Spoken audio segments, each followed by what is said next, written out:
to the Wandering Dotterill.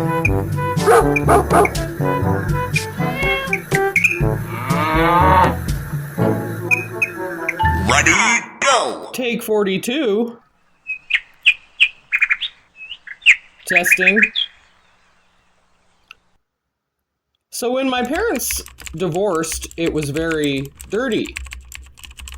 My parents had just gotten a home together, and the household was based on my dad's income. I don't believe my mom had a job at the time. And I remember the violence. I remember the arguing and the screaming and the unhappy environment.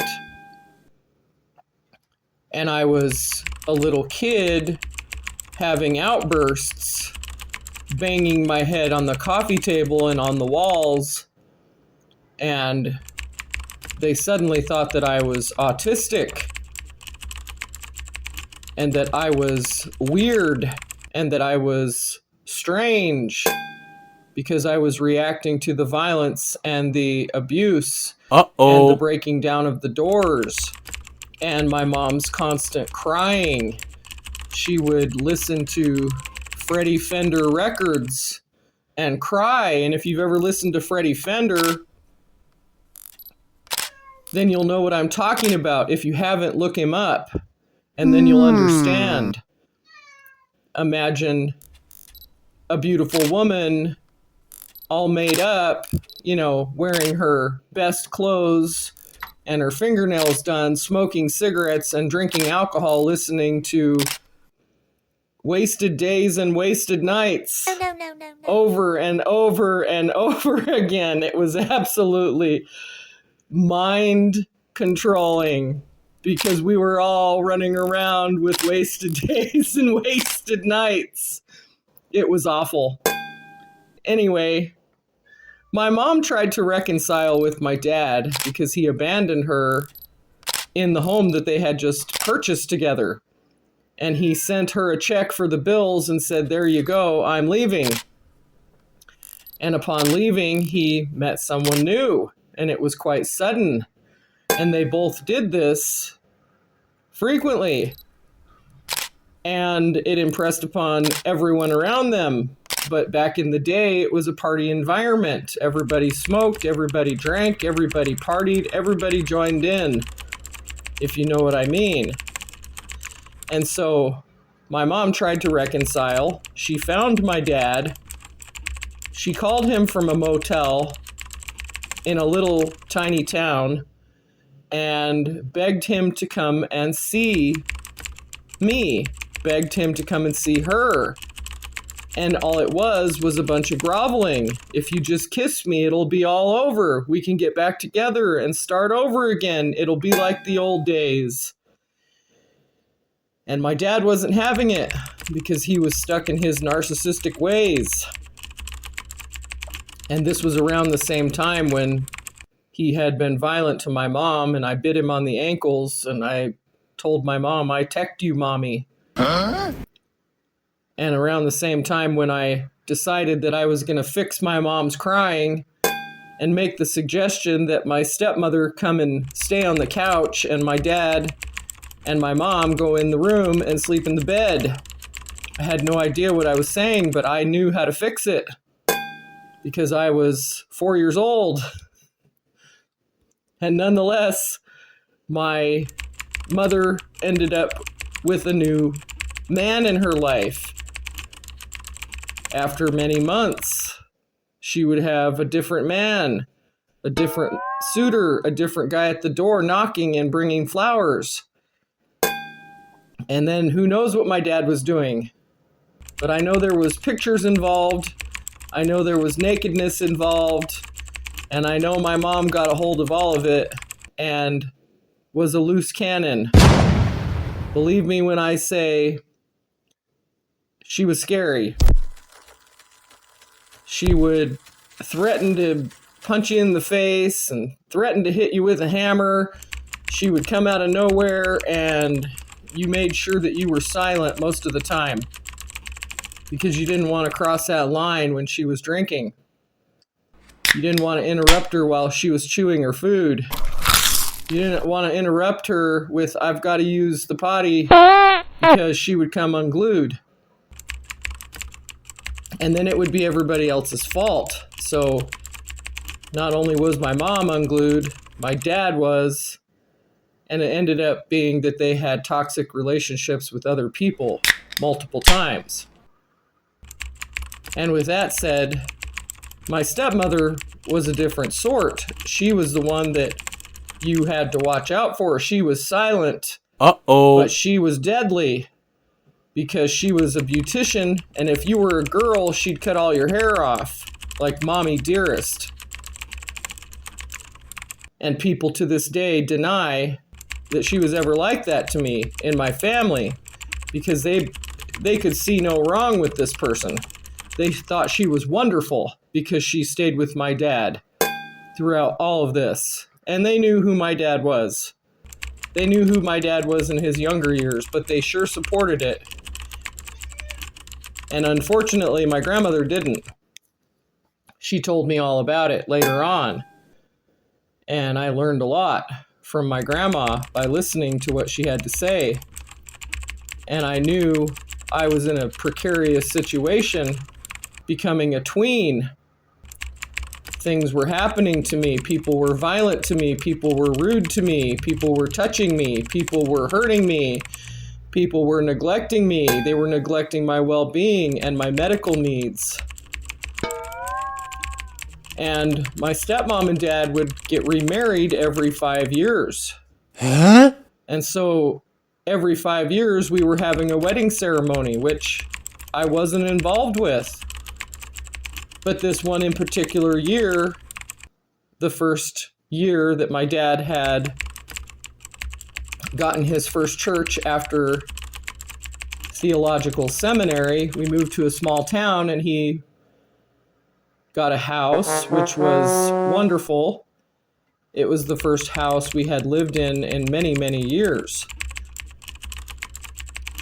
because my mom was forced to move around and rent small places to live, which was difficult for her to have children there. So we ended up staying with my dad through most of the year, and then I would visit her on the weekends if it was doable, or in the summer when a lot of things would go on. But during this one in particular time where my stepmom and my dad were going to be remarried, my stepmom informed me as I walked in the door from school that I was going to sew a dress. What? And I was going to sing for this remarriage ceremony. And I was kind of taken aback because she waltzes into my bedroom with an ironing board and an iron, a pattern for a dress, and enough material, taffeta material nonetheless, blue taffeta material for me to sew my own dress. And her words were, "Since you're so good, you can sew this, and you can stay in your room until you're done." And she just walked out, like, "Show me what you've got." And she walked out. And of course, I was locked in my room for the next 3 days. I wasn't allowed to go anywhere or do anything except for sew this dress. And I was a young person. I was, barely mature enough to understand what was going on, the control level. And I did. I sewed the dress, and I don't know whatever happened to it. I never saw it again. And in the interim, while ironing the material, because taffeta gets a lot of wrinkles in it and a lot of creases when you're trying to sew, and I wasn't really a skilled tailor. I had taken home economics at school, and this is what gave her the idea to control me, was because I had a good grade in home economics. And one of my classes was sewing and cooking. And so everybody thought that I did a good job, and so she thought she would control me with some sewing. And I burnt myself, and I burnt my thumb while ironing the material, and my dad saw it and came up to me and said, "What'd you do here?" And he grabbed me by the thumb and twisted my thumb and cracked my burn open on my hand, and I was bleeding all over the place. And this was a regular thing. This is what I put up with all the time. The dilemma for a small child, and then growing up to be a teenager in a toxic environment, especially with parents like mine, the dilemma for a kid is believing that the parents will change, that eventually they will be loved. And it's an unfortunate position for a child to be in, because you grow up into adulthood wishing your parents loved you. And that was just not the case for me. And I can solidly say that my parents could say the words, "I love you," which was very few and far between. Believe me, I didn't hear it. I didn't get hugs. I didn't get kisses. I didn't get tucked into bed. I didn't get stories read to me at night. I didn't get good tidings on my birthday or the holidays, even into my young adulthood. What I got was stories of how terrible I was and how horrible I turned out and how everybody else compared to me was better than me. And that's a terrible position to be in when you're dealing with narcissistic people who only think of themselves. And unfortunately, I was the kid. I was the baby of the family. I was the last one to be born out of all of the children between my parents, which was 8 or 9, give or take a few, because my mom had multiple abortions and miscarriages, and she even claimed I wasn't her child and I wasn't part of her family. So there's always been this question of, who am I? And it's a horrible feeling. It's a horrible feeling to go your whole life not knowing who you are, because you've been mind controlled. And your whole life is a twisted voice in your head. Mine was my mother's. And they say that's multiple personality disorder, which is when you have your wake-up call, your aha moment, when you have the trauma come back to you and you relive all that trauma, you end up with a multiple personality disorder, which I was walking around with that my whole life, not knowing who I was, trying to be who my parents wanted me to be, but I had no individual identity, which I'm dealing with that still. Having relationship after relationship fall apart for me because I was so detached. I wouldn't look people in the eyes. I wouldn't hold their hand. I wouldn't sit with them and talk with them. And a lot changed for me when I had children. I became more sensitive to their needs, but I was still like a robot.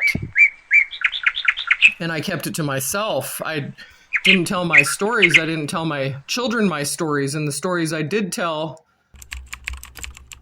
and have told make them angry. And they get upset because they're like, that is terrible. I don't want to hear this. I don't want to know about this stuff. And of course, then you have that growing up feeling again of not knowing who you are.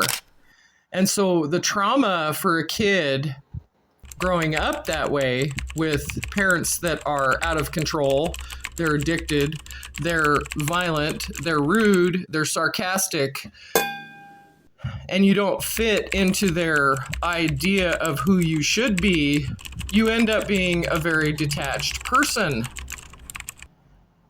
And so trauma for me was an ongoing thing. crisis for me was normal. Abuse for me was a daily.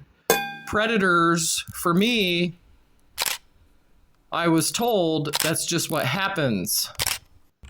My mother said that's just what happens. Get used to it.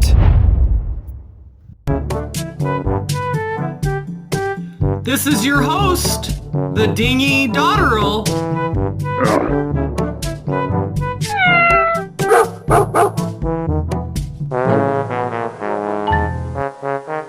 And to make it clear, our children are not our weapons. Our children are not our toys.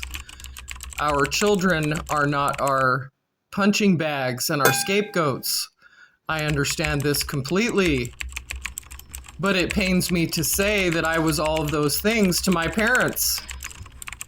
Take, for instance, the time that I had just turned 12, and I had already gone through the first stages of Lyme disease. I had chickenpox, I had strep throat and tonsillitis 6 times a year. I was already tagged as the out of place, out of control, bad child, and I was already pinpointed as the scapegoat of everyone in my family, not just my parents, my siblings. And those around me did not treat me with respect. They didn't treat me like I was a human being.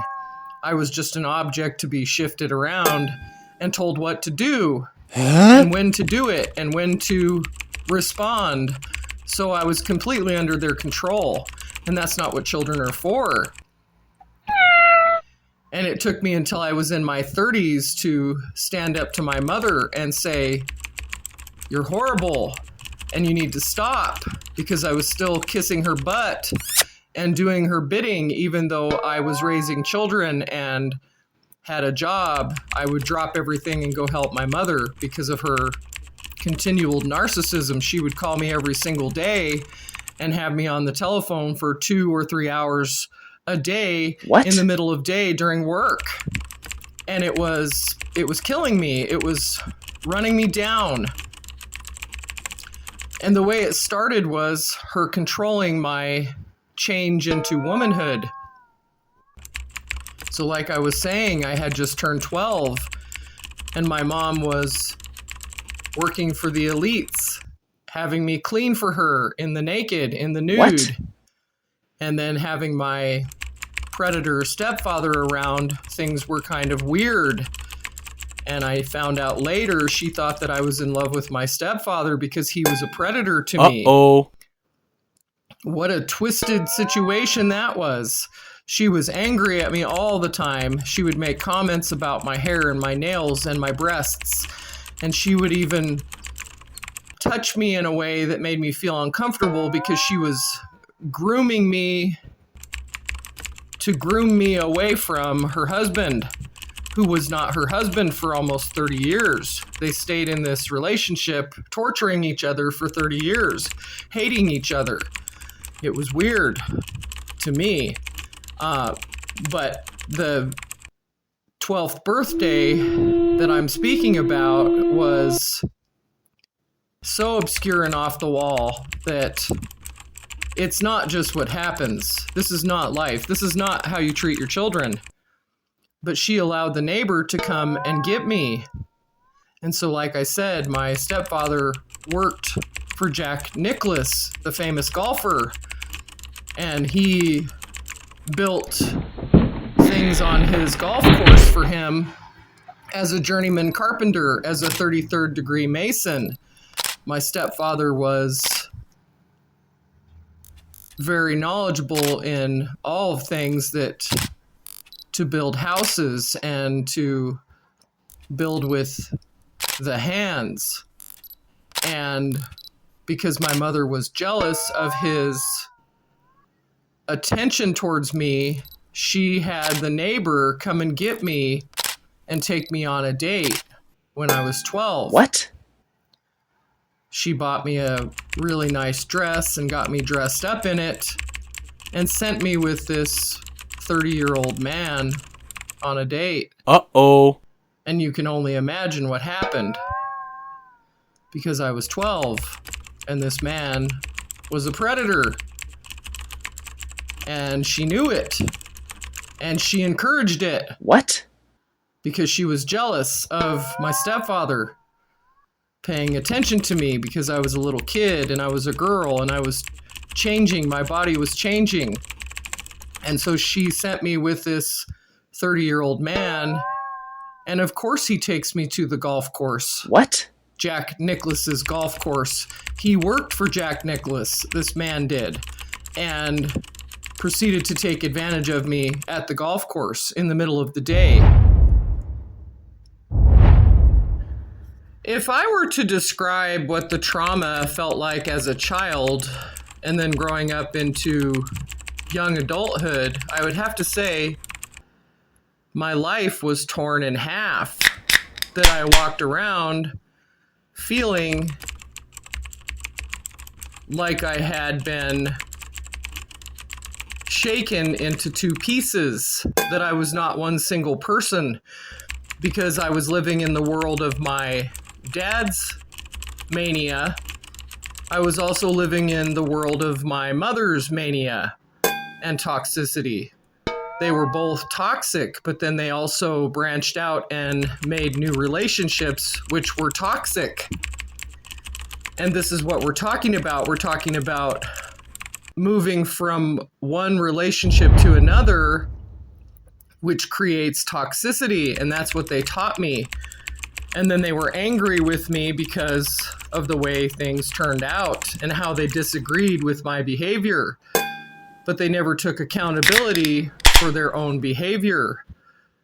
So if one were to say, what is a multiple personality disorder? How does one become diagnosed with that? And it's straightforward. A person relives the trauma that they've endured, and there's a point in time where for many years I remained frozen because there was so much trauma. I was having seizures. I was having petit mal seizures. I was having grand mal seizures. I was having withdrawal type symptoms. I was withdrawn. My symptoms were weird to my parents. They were saying I was weird, but they were actually trying to understand my behavior. They were trying to figure out what was wrong with me without any outside help. And I wouldn't allow any outside help. There was a point in time when I insisted that my dad go to counseling with me, and it lasted for about 5 minutes. And he started screaming and got angry and left and said he would never do it again. And that's the same behavior he's had up until now. He says, I can't talk about this. I don't want to talk about this. And he will attach something that has to do with the way he was raised, and then he shuts down and we don't talk for several years, and there's no love involved because there never has been. And I am supposed to know the cycle of this, and I'm supposed to stick to it because, I will forever be damned because I was this horrible, horrible child. And that's unfortunate because my parents don't realize what they put me through. They don't realize what they put my siblings through. They don't realize that I know better now, and they're not going to control me. And I've had to make some really tough, big choices when it comes to allowing any of these people near me or my children. And I've tried to explain that to the rest of the family to no avail. I've been mocked. I've been punished verbally. I've been threatened, harassed, stalked, flying monkeys, you name it, all of it. All of it that was not me. The intimate partner violence that I had to put up with because of my parents was absolutely atrocious. And that's what I'll relate it to. It was like I was the focus, and they were the violent partner. And therefore, they were being violent to me because I ended up being the chosen one, the golden child, as they call it. The one that wakes up and breaks the generational curse. If you enjoy the content, please share. And once again, thank you, Spotify.